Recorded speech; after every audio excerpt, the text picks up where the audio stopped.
One of my favourite memories as an Arsenal fan came on the 2nd of September 2013. Yep, that's me, along with my best friend Finn, also an Arsenal fan, who now edits these videos. Say hi, Finn. Hi, Finn. Mesut Ozil, then one of the most exciting talents in world football, signed for Arsenal on a glorious summer deadline day. I sat glued to Sky Sports News, praying it would get over the line. The infamous celebrations outside the Emirates when it was announced, Arsene's smile and the fans in his shirt on his debut are now some of the more iconic images of Arsenal's modern era. A genuine megastar had signed for the Arsenal. We were back. As fans, we all want signings to be big and glossy, level raisers. Mudryk would have been that. Big money on an explosive new winger who's taken the Champions League by storm. Trossard just isn't that, on the surface. We know him, he's been in the league, we're used to him. Good player, but I have my reservations about some aspects of this deal. He's no Ozil on deadline day, but he might be exactly what we need right now and the best option available to us. Before we get started, I want to talk to you about the sponsor of today's video,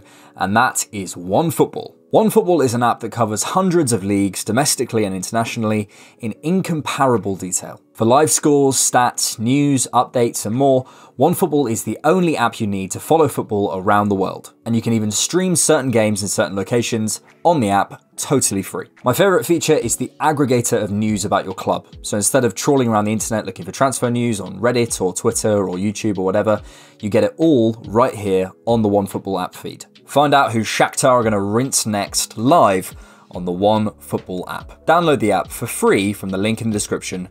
No one gets you closer than OneFootball. Under Arteta, Arsenal have signed 15 players, but only 2 of them could be considered out-and-out wide forwards. Marquinhos, clearly a project, and somebody called Willian, who apparently played for us, but I don't remember. So we are a little short of data on the type of profile Arteta likes on the exterior, but we can look at the wingers Arteta has used when playing his best football, as well as the wingers he has clearly targeted in the market, like Rafinha and Mudryk. Based on that, here's my best guess at Mikel Arteta's non-negotiables for a winger in this Arsenal team. A player who's comfortable receiving the ball in wide areas from a variety of angles and distances. A ball carrier. Someone able to come inside as well as get to the byline and deliver a ball. Someone strong in the duels. A high technical level, something he looks for across the board to facilitate ball retention. A player who's able to be versatile, playing in other positions across the front three. Someone who can combine well in the wide triangles. A goal threat. Trossard ticks nearly all of these boxes and in my view adds some key skills that this squad is missing in the wide areas. Experience with age, ball striking off both feet,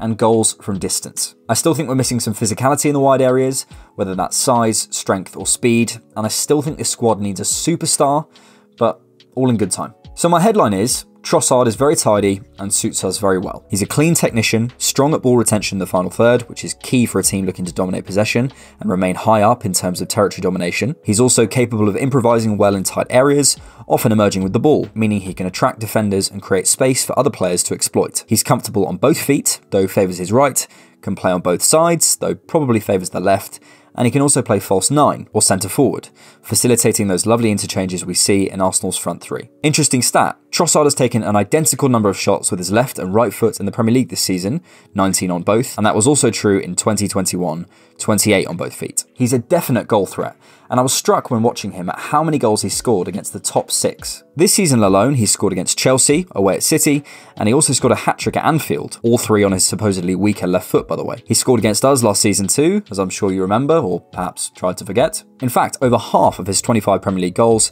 have come against the traditional Big Six. When considering how he'd slot in, he's more than capable of facilitating those wide triangles on the left with Zinchenko and Xhaka, as well as on the right with White and Ødegaard. Those short combinations on the exterior's impact to our progression through the thirds cannot be understated, especially on our right-hand side with Saka and White's dynamic. And though it would be different, Trossard could definitely be an able replacement. Those triangles are key to our second phase, and just having someone trying to be picked out with the ball over the top or down the side would definitely cause us progression issues. That said though, he's more than capable of running in behind. A lot of his goals for Brighton have come from that, though it's likely he'd have less opportunities to do that in a more ball-dominant side facing lower blocks. He has la pausa for sure, the ability to stop and start movements quickly to manipulate defenders. Now let's look at his numbers. This is from United Arena on Twitter. This is quite jargony, but it's worth a look. It's from the beginning of the season, so it's a smaller sample size, but it plots expected threat, defined as the probability of scoring after a pass or carry action, against usage, which I think is a red herring of a word here, but it's essentially how many times the ball is turned over by that player because of their actions,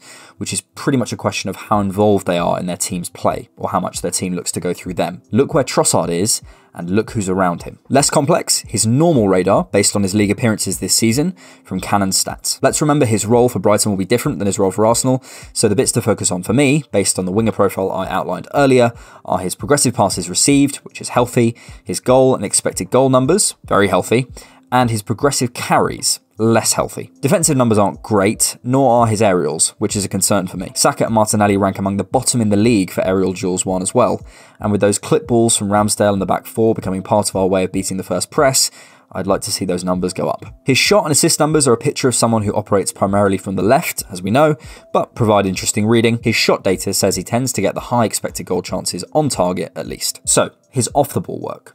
And to be honest, this is one of my main concerns. On the ball, he's very tidy, no problems there. Actually, I think he could add a lot to us. But off the ball, there appears to be a lack of intensity and authority. Perhaps this is about the structure of a counter press, perhaps I just haven't seen it. Perhaps it's his specific role at Brighton, as he often drops centrally, or into a front two with Welbeck in defensive shape. I'll have to watch more. But the athleticism and aggression that Saka and Martinelli show at times when getting the ball back jumps off the screen, and I just don't see it yet with Trossard. Another concern is about his attitude and what happened with Roberto De Zerbi. If his agent's statement is to be believed, it sounds like he was treated unfairly, but I'm not going to get into speculation, partly because we don't have all the facts, and partly because it doesn't matter. If Arteta needs a few words with him, no worries. Everything's fine when you're winning, and perhaps a fresh start will do him good. He's not coming in to start, I don't think, certainly not straight away, so his influence is limited. The deal itself, to me, is smart. It's January, the rumoured fee isn't crazy, and he won't have to adapt to the league. There's concern over his age, but that really doesn't bother me, given what this squad needs more than anything is some older guys, and the work we've done reducing the average age buys us space for these types of deals. He's on 40k a week at Brighton, supposedly, and I don't imagine he'll be on too much more at Arsenal, so the overall financial package is really good for someone who looks like they can contribute a lot. Sometimes the best ability is availability, and he's only missed 11 games for Brighton in 3.5 seasons. The way I see it though, Arsenal had to do something. Firstly, we're heavily reliant on Saka and Martinelli, and it's a lot of minutes into young legs. They both started every single Premier League game for us this season, which isn't necessarily a problem, but they're so rarely substituted that it does worry me. Saka has played beyond the 80th minute in every game bar one this season, when he came off injured against Forest. Perhaps I have Arsenal fan-induced PTSD from our Wilshere and Ramsey days, but Saka's played nearly 9,000 minutes in the Premier League already, aged just 21. For comparison, Phil Foden, who's a year older, has played just over 6,000. They're robust players in general, but there has to be a line. The problem is no one else ticks so many boxes for Mikel's football, so they stay on the pitch. But that's up to the club to fix, and to their credit, it looks like they've done that. Competition for places helps everyone raise their level and stay fit. Secondly, title chances don't come around that often. While short-termism isn't the answer, and any player we sign must be the right fit stylistically, culturally, financially and more, we just don't know when this opportunity will come around again. Trossard seems like the right level of gamble. No player is a dead cert. It's rare to have a season where so many clubs are off colour or behind us in their squad rebuilding. We may imagine this young group staying together forever and challenging year in, year out for the next 10 years, which I hope they do, but it almost never works out that way with any team. Remember these guys? I do believe we'll be challenging consistently for the next couple of years, but you just never know what's going to happen. I've seen this City team put 10, 15 wins on the bounce together far too many times.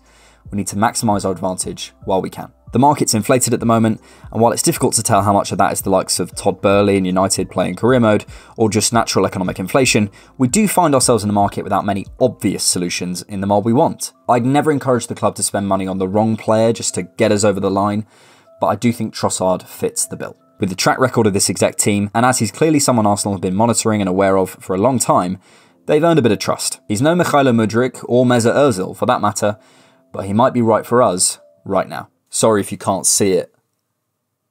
Get it? Oh, so cringe. So cringe.